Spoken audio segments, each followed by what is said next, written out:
Breaking traffic news tonight at 11 o'clock. 2 crashes causing 2 major closures. Want to start to our east. A deadly crash shutting down part of I-70 right now. We'll give you a live look at the scene. This is in Wayne County near Richmond. The crash happened around 9:30. Now, eastbound lanes of I-70 are all closed. Traffic is being diverted at US 35. It's expected to stay closed for a couple of hours while police investigate here. Of course, once we learn what led to this crash, we'll share updates with you on our 13 News app and tomorrow on 13 Sunrise. Also breaking right now, all lanes of I-65 southbound are closed at Raymond Street due to a crash. Now, we do know there are injuries, but so far, no word from police on how serious those injuries are. Of course, we'll monitor this, bring you updates as they become available. But again, this crash on I-65 shutting down all southbound lanes right now near Raymond Street.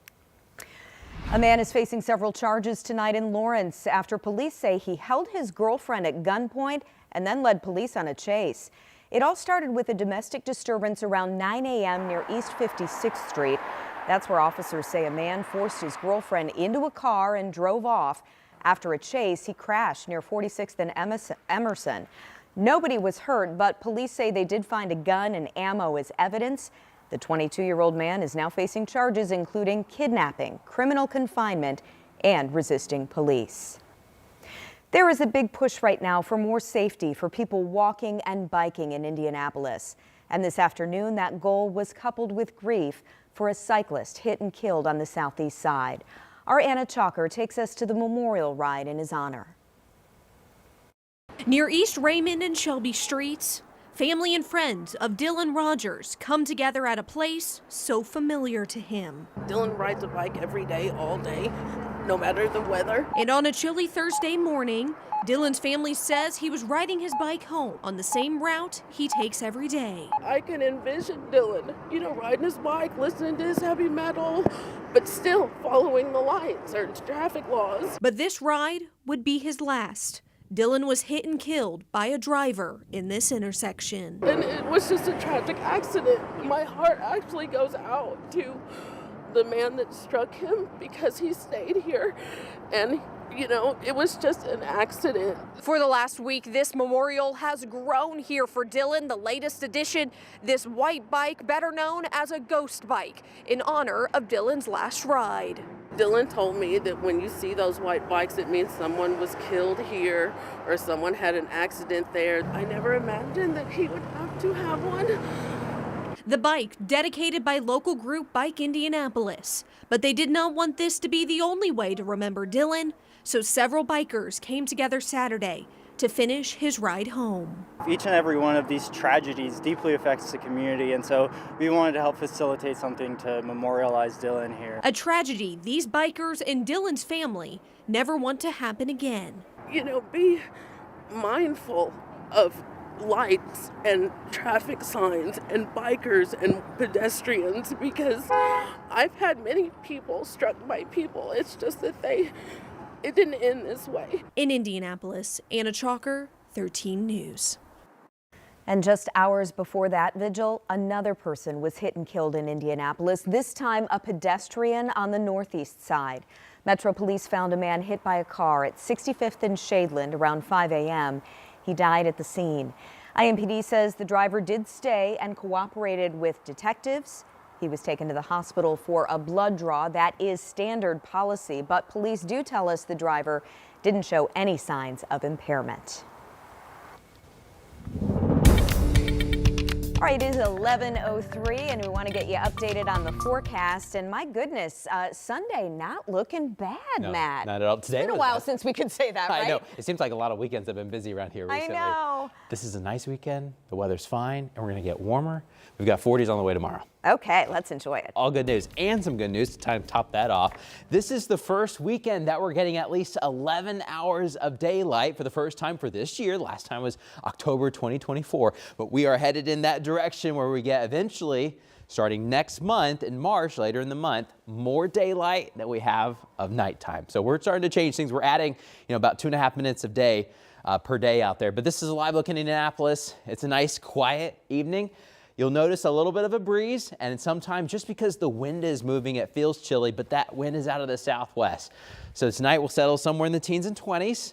But then I think tomorrow we're going to be heading into the 40s. It's going to be a nice day out there. There's still a little bit of wind chill because of the winds moving, but we're going to have some warmer weather on the way thanks to high pressure. But how long will this last? We'll talk about it. Jenny, coming up. All right, see you then, Matt. Thank you. Dozens of young adults came together this afternoon to talk about issues that really impact their daily lives. Everything from violence to mental health to family dynamics. Our Marina Silva shares their message. This gym inside a neighborhood center is filled on a Saturday afternoon as kids, teens, and adults participated in a conversation they hope sparks change. It takes a village to raise a child. Jay Sean Wright was one of the young adults at the event called True Dialogue. It's a space for kids to have a conversation, maybe not be with their parents, but can be with a respected community mentor or servant. Young Hoosiers discuss things like mental health, youth violence, and their families.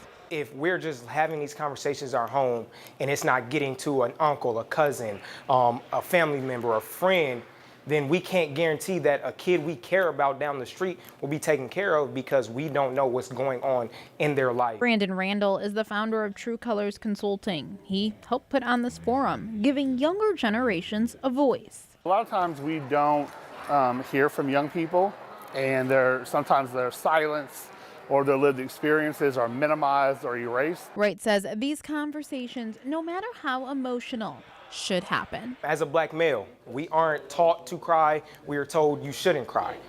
That's the biggest lie known to man.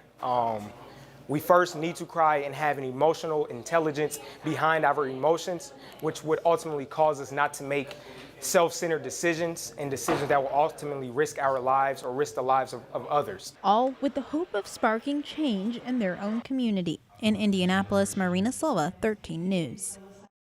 True Dialogue started back in 2017. Wright says this year had its best attendance yet. Well, we all know applying for college financial aid can be a challenge. Tomorrow, families can get some guidance for free. Financial aid experts will be at 39 different sites across Indiana for College Goals Sunday. They'll help you fill out the FAFSA to qualify for state and federal aid. And if you need some more incentive, 5 students who attend will win a $1,000 educational prize. We have a list of locations for you right now at WTHR.com/SeenOn13.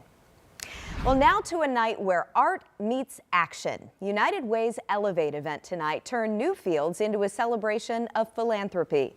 Our Alex Almanza shows us how Indy's change makers are being honored.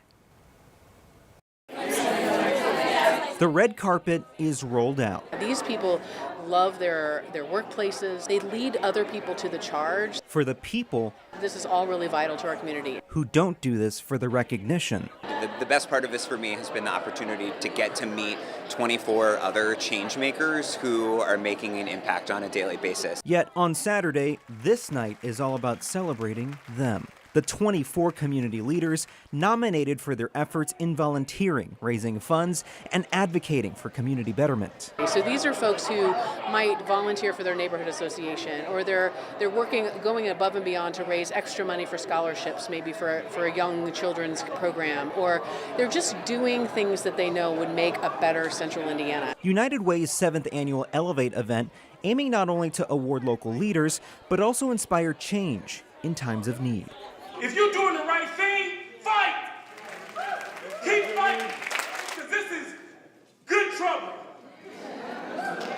This is good energy.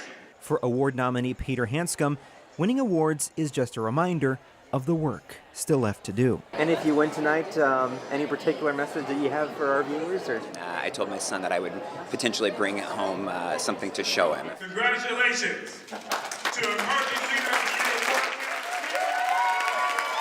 In Indianapolis, Alex Almanza, 13 News. United Way tells us they are always looking for volunteers. So to learn more about how you can get involved, just go to our website and click on this story. This is a romance scam on steroids. A woman jailed in Mexico for her alleged role in a deadly romance scam.